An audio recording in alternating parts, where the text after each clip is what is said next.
Hi, I'm sure you know me, and I'm going to be helping you out with getting your bass clarinet going again for this year. What do you need? Well, obviously you need your bass clarinet. You're going to need reeds. It would be silly of me to say, hey, we're going racing today. You need your car, but don't worry about gas. Your car doesn't need gas. So obviously, whenever it comes to working your clarinet, reeds are super important. We'd also like you to have, if you could, a tuner and a metronome.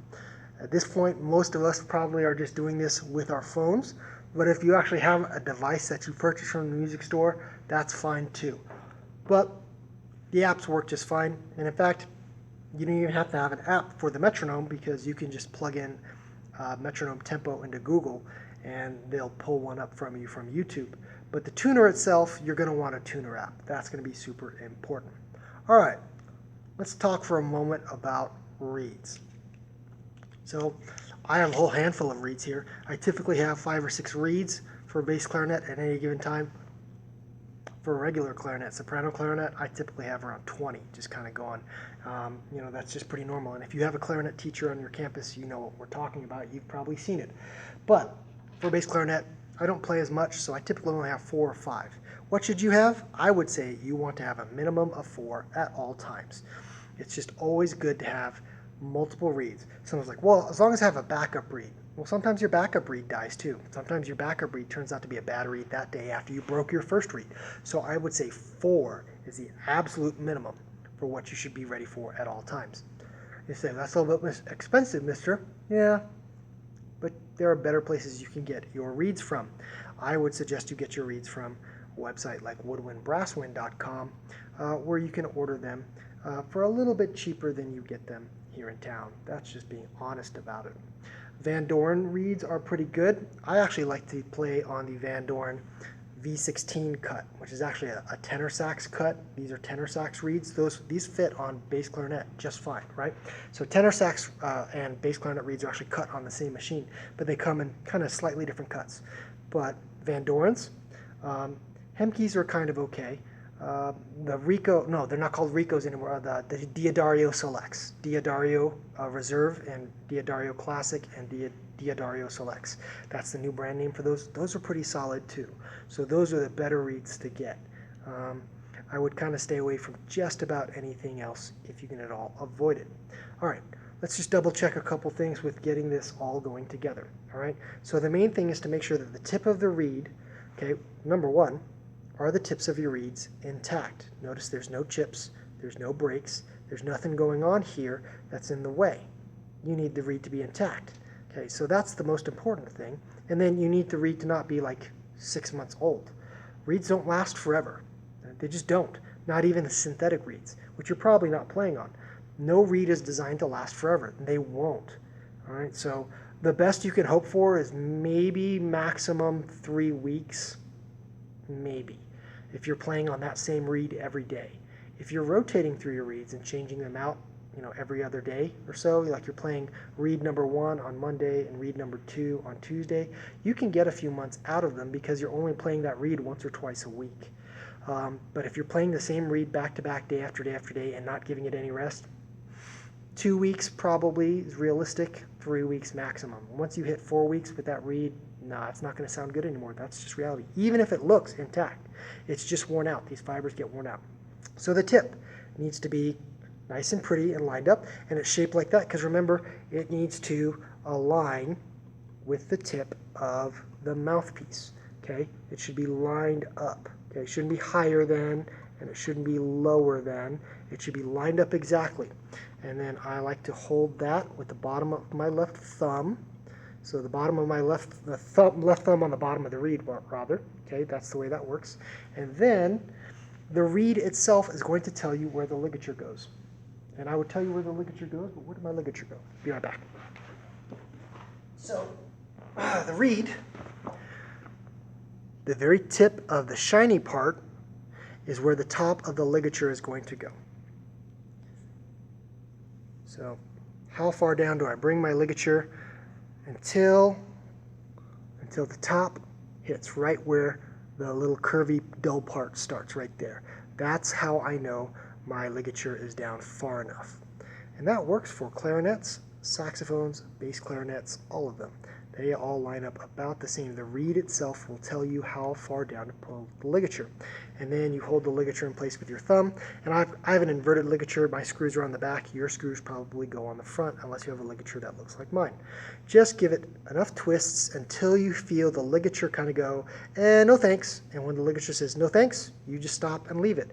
Maybe it's a little bit too tight, you pull back just a little bit. But for the most part, the ligature will tell you when it's time to stop. All right, so let's do a little bit of mouthpiece work now that we have this together. If you're not together yet, go ahead and pause the video and then be ready to jump back in. All right, so you're unpaused, we're good. Okay, remember we're gonna keep the bottom lip kind of fairly tucked, not tucked in super hard. We're just kind of covering the sharp bits of our teeth down here. Just kind of keep the lip fairly flat and keep the chin kind of fairly flat. And then our top teeth are gonna go on the beak of the mouthpiece, okay, like so. And then our lips come forward to surround and seal around, okay? So it's not a top-down motion, it's more of a drawstring motion as the corners of the mouth come forward around the mouthpiece. Like so, okay? And then just get some air going.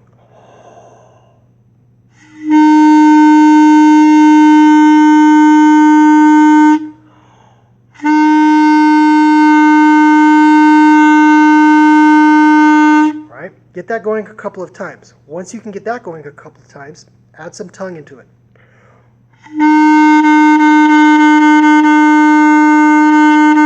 Get the air moving and then just start wiggling your tongue, tip of the tongue right on the tip of the reed.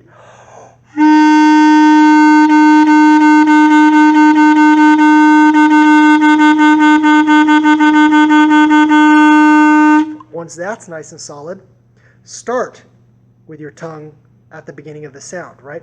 So we're going to have your tongue strike the reed right as you're moving the sound. I find that works best if you actually kind of start with your tongue just barely touching and then you actually release your tongue to start the sound. It's almost like now, not like this. You don't want to do it like that because you can kind of end up with some weird stuff going on. But my tongue actually starts just a hesitation before the sound starts and then I release it. Once you do that, start looking at your tuner so you can lock in the pitch. Now, a bass clarinet with this together, I like this rather than just a mouthpiece.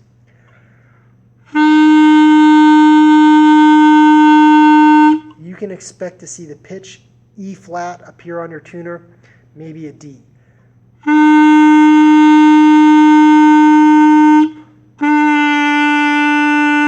If I put the tongue to the bottom of my mouth, which I don't like too much on bass clarinet, I actually like my tongue a little bit higher, closer to my clarinet. You'll see a D. Otherwise, you'll see an E flat. So that's what you want to work at. So.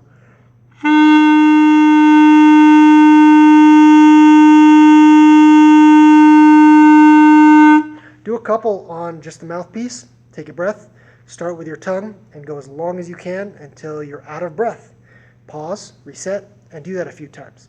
Then, once you've done that, you're ready to put the clarinet together and go from there.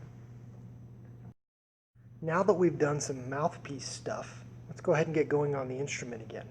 Now, one thing to watch out for is to make sure our hands are in a good position. One thing I look for on the left hand is my fingers should just barely rubbing these two keys, the A key and the G sharp, just a little bit. So I'm just barely touching this key right here, and then I'm curling my fingers naturally. There's a little bit of a slant to them, and then that way I'm just kind of barely touching these keys on the side. The left-hand keys, or the right-hand keys are a little bit more straight. So you can do this, but like that's so much more painful and so much more work. So there's no real benefit to that, and you don't need to be on these side keys here. In fact, you want to be off of them. So I like to slant these keys down. Now on clarinet, you can make the G sound better by putting the first and third fingers down, but on bass clarinet, we don't do that too much because it actually makes the notes a little bit flat sometimes. If you're finding that your G is a little bit sharp all the time, then you can add these fingers down and bring the pitch down a little bit. So on bass clarinets, sometimes you don't want to do the same kind of venting as you would do on clarinet. So it's kind of up to you. You watch your tuner and you make sure. If you're not hitting the tuner right off the bat, that's okay. Start firming up and start moving the air. See if you can get that tuner to lock into place. So here's our G, our concert F, right? Here's our G. We're just going to start with a few whole notes. 4 counts We'll rest 4 counts, kind of reset our face, and go back in. Watch the tuner, see if you can lock it in. 1, 2, ready.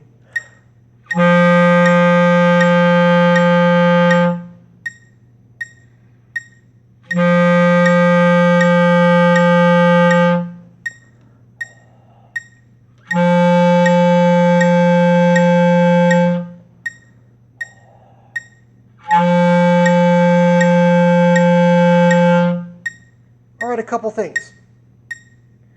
So on the first one, I hit it pretty well in tune. On the second one, I tried to add the 1 and 3 to see if I could get it to sound a little bit better, but it brought the pitch down. I don't know if you heard it, but if you're watching a tuner while you're listening to this video, you would have seen that I dropped the pitch a little bit on that second whole note because I added that venting we talked about. Some double checks for you. Number 1, are you starting every note with your tongue? Very important. Breathe in, place the tongue on the reed, and as you move the air forward, release the tongue. Number 2, are you counting to 4 and then releasing 1, 2, 3, 4, release? And number 3, when you're releasing, are you just releasing by stopping the air? Not choking the air here, not plugging the air here by putting your tongue back on the mouthpiece. Just simply freeze the air in your body in place. Okay, that's all you're going to do. So it's not a mechanical motion to cutting off your air. When you release the sound, it's not choked off here, and it's not done with anything with your tongue or your mouth. Just simply freeze the air in place. Halt the flow of the air using your lungs. All right, let's go 8 counts this time. So we're going to go 8 counts on, 4 counts to reset, 8 counts on, 4 counts to reset. Still thinking the same thing, but this time keeping the air going longer and making sure we're keeping the sound nice and pretty and steady. Beautiful sound is always our first best priority. 8 counts. 1, 2, 1, 2.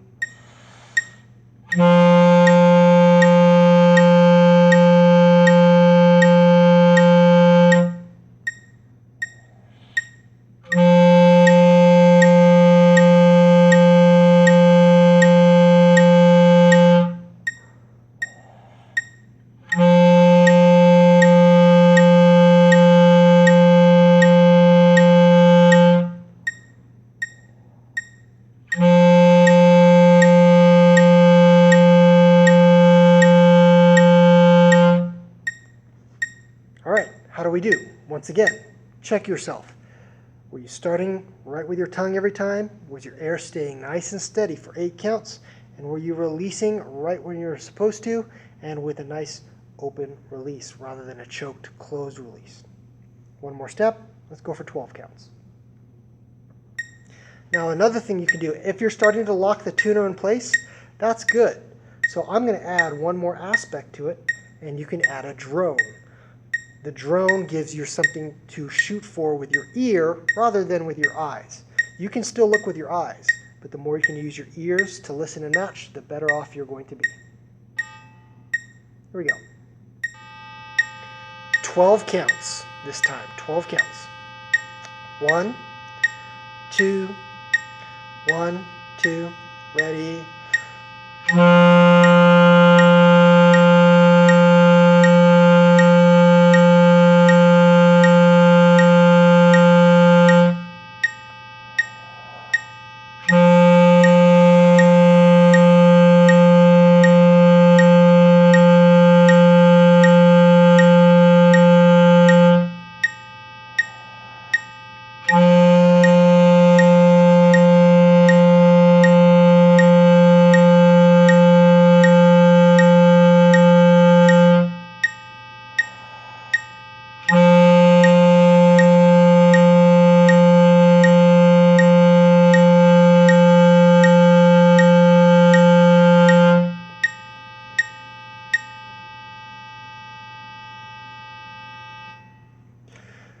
Do this as many times as you need to start building some strength. As soon as you start to feel some shaking and quivering in here, take a pause, relax for a minute or so, get some blood back in your face, and get back to it. Every time you get back to it, you'll be able to do it shorter and shorter points of time until you're going to have to take like at least a couple hours of rest to kind of get everything back in your face. You probably won't need like a whole night's rest necessarily right away. Once you get back to playing for 20-30 minutes a day, you might need to, but something to think about. Try to keep everything locked in, try to keep everything nice and still, and then once you do that, then you're ready to move on to the concert B-flat exercises, which are coming up next. All right, now that we've gotten our fundamentals out of the way, let's go ahead and review the first 6 notes that we learned last year. For us, that's going to be C, D, E, F, G, and A. That might not be the order you learned them in, depending on the book that you used. But for most of us, those are the first 6 notes that we learned to play. We're going to play them in whole notes with the metronome going at 80. Remember that the metronome is very, very important. Always focus on your breathing and making sure that everything is nice and firm and even here. We're not biting down, we're not pinching super hard. We've just got a nice firm grip that's not so loose that the air is kind of all falling out. Okay, but it shouldn't be pinchy and it shouldn't be tight and it shouldn't be super grippy. So looking at the exercise that's on the page, we're going to play in whole notes from C up to A and then back down to C. 1, 2, 1, 2, ready.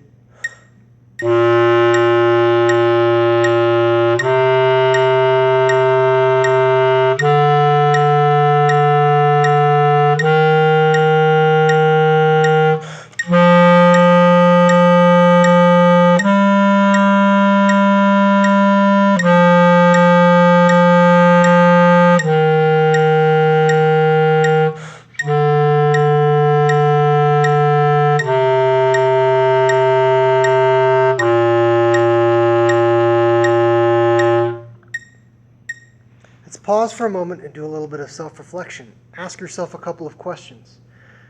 Number 1, did you take a big enough breath? Because if you did, you should have been able to go 4 measures in a breath, just like I did right there. If you're having to breathe every 2 measures, you probably didn't take a big enough breath, even after a summer off. Even after a summer off, playing 4 measures in a breath should be pretty achievable. Okay? I would imagine some flute players and tuba players could have even done that. But for clarinets, bass clarinets, saxes, trumpets, 4 measures in a breath, piece of cake. We should be able to do that. Number 2, did you start every single whole note with your tongue? We don't want to be lazy, and there are no slur lines written anywhere in here, right? So every time we change pitch, we move our tongue and touch the tip of the reed with the tip of our tongue. So you want to make sure you're tonguing every single note. Those are the 2 main things. If you got those things done, you're probably doing pretty okay. If you're breathing in between every note, we have a problem. If you're not using your tongue at all, we definitely have a problem. So make sure you lock it in, and let's try it again and focus on those things, please. 1, 2.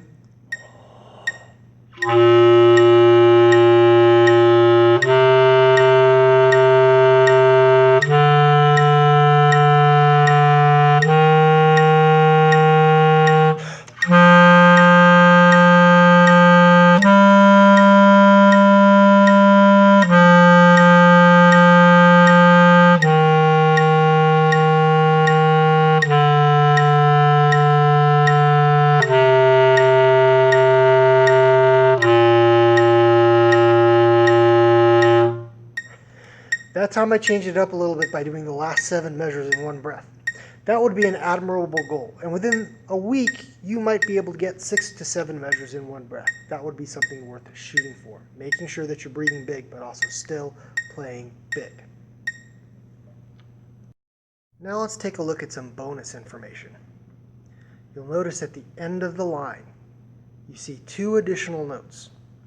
Depending on where you ended last year in beginning band, and of course we ended early because of the pandemic, you may or may not have learned these 2 notes already. But you could start working on them right now. The B and C. The temptation might be to call them the high B and the high C, since you already probably know a B and a C. But really, clarinet players, we don't consider these notes high. That's not really a high B or a high C. We actually consider that middle B and middle C because there's higher B's and C's than that. So normally the ones below the staff, that's definitely low B and low C. The ones in the staff that we have here at the end, those are middle B and middle C. You'll also hear clarinet players call them long B and long C, and you'll see why here in a moment. So the fingering for this starts with your thumb, like many fingerings on this do. We're looking at the B, of course, note number 7 of this scale. Okay, so we are going to start with our thumb, and we are going to press the thumb F like we normally do, but we're also going to rock our thumb forward and press the register key. So we're going to press both keys with our thumb. That's the first part. The second part, with the right hand, we're also going to put down right hand 1, right hand 2, and right hand 3. On the left hand, we also have left hand 1, left hand 2, and left hand 3, and left hand pinky. All right, so we're covering up a lot of different fingers. We're almost there. We're still missing one more, but I'm going to go back and go over that with you one more time. For the B, thumb and register key, left hand 1, left hand 2, left 3, right 1, right 2, right 3, and right pinky. Notice that I'm pretty much just touching the tip of the key. That's the best position, rather than trying to reach here and grab so much with it. You only need to touch the tip. The only thing we're missing now is left pinky. And depending on where you left off last year, you might not have learned much about which pinky key to press over here. I like to think of these as an inside one where you reach in with your pinky, an outside one where you reach out with your pinky, and an up one where you reach up with your pinky. So the one that we're going for here is inside. Reach down and inside with your pinky, and that's the one that you want to be hitting. So we're going basically every finger, thumb, 1, 2, 3, 1, 2, 3, and both pinkies. The standard pinky down here that you probably already know, and this pinky right here. That is a long B, or a middle B. You don't need to do anything weird with your face. You play just the way you've always played. Don't pinch harder, don't bite harder, don't blow harder. Just play the way you would normally play.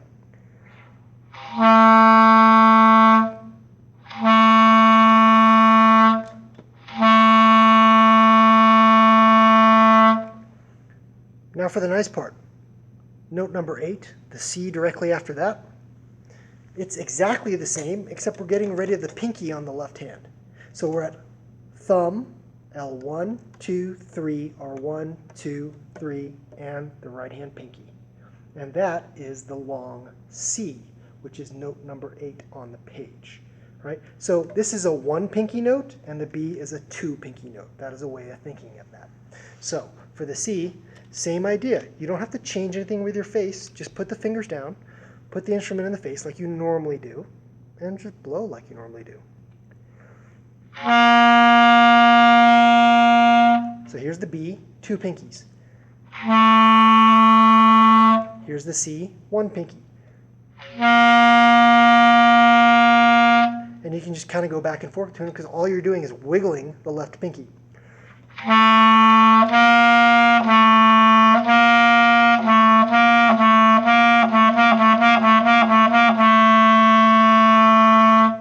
When adding these into the concert B-flat scale, the real difficulty is going to be transitioning from the B to the A.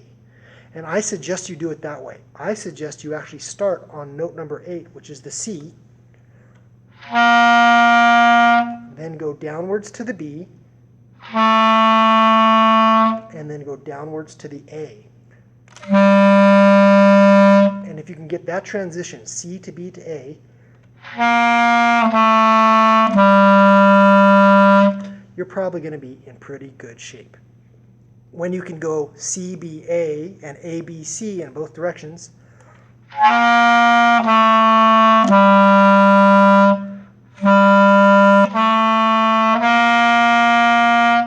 then you should be able to put all 8 notes of the concert B-flat scale together, from C all the way up to the C in the staff, and all the way back down to the C below the staff.